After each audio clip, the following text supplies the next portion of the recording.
enslaved people brought into New Spain, what becomes Mexico, between 1525 and 1575, roughly in that period. Don't quote me on the dates, but to something like 60% of that total slave population could be identified as Wolof or Fula.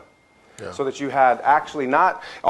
Muslims oftentimes are a plurality. They're the largest group in a diverse group of enslaved people. But in the 16th century, it was frequently the case that they were actually a majority. Yep. And that the impact of the Atlantic slave trade on Senegambian society in the 16th century has been largely underexplored, in part because the Atlantic slave trade database is weak on the 16th century. It's also weak on Spanish sources, and it's weak on Portuguese sources. Yep. So the numbers that they have, I mean, in my opinion, are likely to grow by as much as 20 to 30%. Because if you look at it from the side of the Spanish sources, and I was blessed to teach a class with Sherwin Bryant, a historian of the Andes, when I was teaching at Northwestern, and he was saying, look, I got Jalofo slaves all over my Spanish sources everywhere I turn.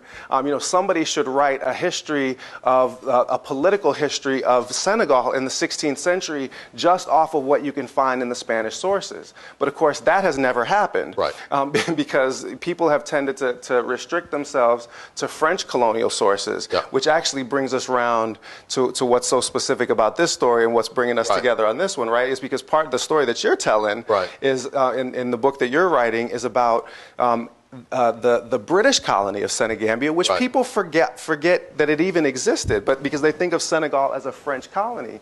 But what drew me to these sources in the British Public Records Office was that I realized that during the time of this revolution in the 1760s and 1770s into the 1780s, Senegal was not a French colony at all. Yeah. And that the British archives were the place that I was likely to find archival materials that were on the revolution. And that's the fact of the matter is that the amount of material that's there is very abundant. It's staggering.